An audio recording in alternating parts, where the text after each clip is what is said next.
जय श्रीमन नारायण।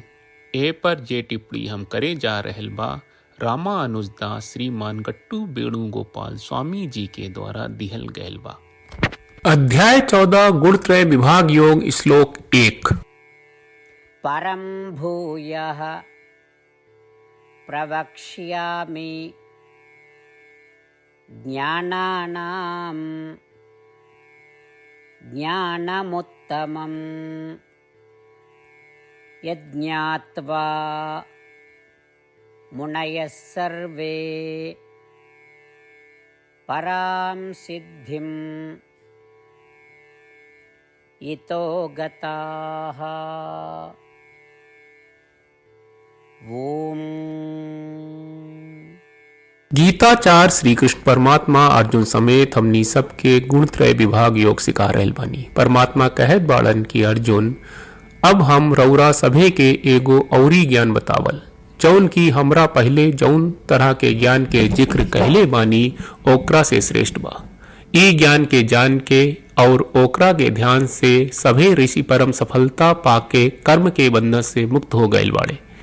ई कहला के बाद श्री कृष्ण परमात्मा ई बतावे की तैयारी में बाड़न की कैसे तीनों गुण सत्गुण, रजोगुण और तमोगुण से सुख दुख की ओर ले जाला और ई सुख दुख से लगाव से कैसे पुनर्जन्म के चक्र में आ जाला। ई चक्र से कैसे बचे के बा एकरा के भी सिखाई बे। यही से हमनी के भी अपना के ध्यान से सुने खातिर तैयार करी जा और ऊ परम ज्ञान के ध्यान करी जा जौन श्री कृष्ण परमात्मा प्रकट कर रहल बाड़े।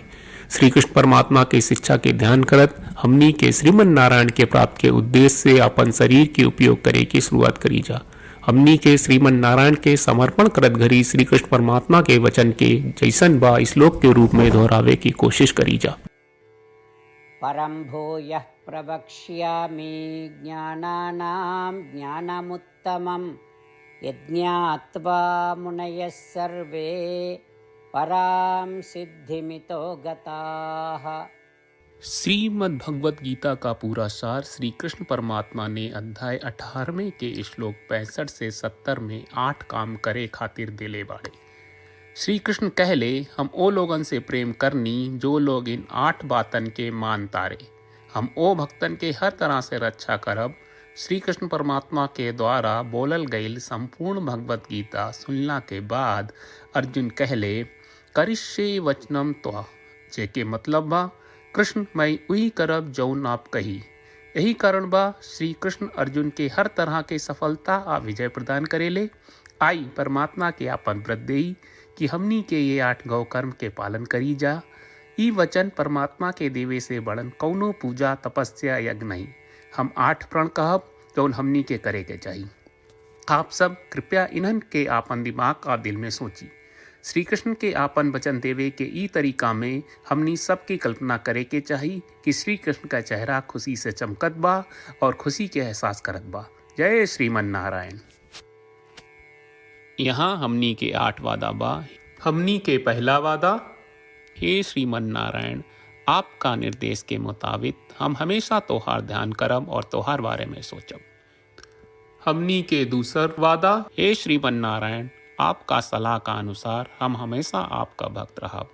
हमनी के तीसर वादा, हे श्रीमन नारायण, हम आपन सब काम तोहरा सेवा के रूप में और तोहरा संतुष्टि खातिर करब। हमनी के चौथा वादा, हे श्रीमन नारायण, जैस की आप माने के कहले रहलू, हमरा बहुत विश्वास बा कि हम आपके होई और हम हमेशा आपन दोनों हाथ जोड़ के आपके नमस्कार करब और आपकी पूजा करब।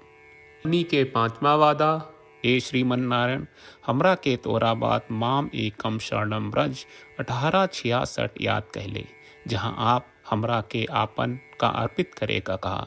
श्रीमन नारायण, मैं हमेशा तोहरे शरण में रहब।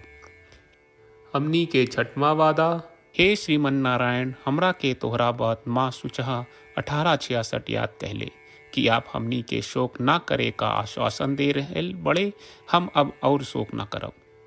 हमनी के 7वां वादा, हे श्रीमन नारायण, आपने हमरा खातिर श्रीमद् भगवत गीता के वितरण करके हम सबके कृपा कहले और आशीर्वाद दहले बा। हम वादा करत बानी कि रोजाना कम से कम 1 श्लोक पढ़ब या सुनब। हमनी के 8वां वादा, हे श्रीमन नारायण, आप गीता के पूरा मानवता तक ले गयलू। हम गीता में आपके दिव्य वचन के उन भक्तन तक पहुँचावे के प्रयास करब जे गीता से अपरिचित बा। हे श्रीमन नारायण, हम उई करब जौन तू करे का कहब। हम ऐसन व्यवहार करब जैसन आप चाहत बानी और हम खाली आपका खातिर काम करब। श्रीमन नारायण के रोज आपन वचन देहल कि हम ओइस करब जैस आप कहत बानी, ई अपने आप में बड़न पूजा बा। श्रीमन नारायण करशे वचनम त्वा। श्रीमन नारायण, हम तोरे निर्देश के मुताबिक काम करब। सर्वम श्री कृष्ण अर्पणम अस्तु। जय श्रीमन नारायण। परं भूयः प्रवक्ष्यामि ज्ञानानां ज्ञानमुत्तमं यज्ञात्वा मुनयः सर्वे परां सिद्धिं इतो गताः। ॐ परं भूयः प्रवक्ष्यामि ज्ञानानां ज्ञानमुत्तमं यज्ञात्वा मुनयः सर्वे परां सिद्धिमितो गताः। जय श्रीमन नारायण। सब भक्त लोगों से विशेष अनुरोध बा, जीवन में हर चीज में हमनी के तत्कालिक और प्रभावशाली परिणाम की अपेक्षा रहला। एकरा खातिर आइए रोजाना 1 मिनट के समय निकालल जाए और नारायण आश्रम पढ़ल जाए।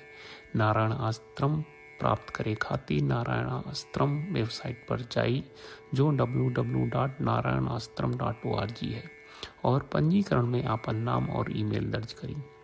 आपके द्वारा प्रदान कईल गई ईमेल पर आपका एक नारायण आश्रम PDF प्राप्त हुई। PDF में एक रामायण श्लोक, एक गीता श्लोक और एक विष्णु नामम बा। ये तीनों के मिल के नारायण आश्रम कहल जाला। हर व्यक्ति के ये श्लोक के अलग अलग संयोजन मिलेला। जब हर कोई 24,000 भक्तन के साथ रोजाना आपन नारायण आश्रम पढ़त आ सुनत बा, ता हर दिन संपूर्ण रामायण का एक दौर, श्रीमद् भगवत गीता पारायण के 33 दौर और श्री विष्णु सहस्त्रनाम स्तोत्र पारायण के 24 दौर प्रतिदिन पूरा होएला। ई एक बहुत ही उल्लेखनीय और विलक्षण परिणाम बा, जौन हर एक दिन ऐस करे से निकलेला। ई कारण बा कि आप और आपके परिवार के सदस्य तुरते जाके आपन नारायण आश्रम प्राप्त करी। जय श्रीमन नारायण।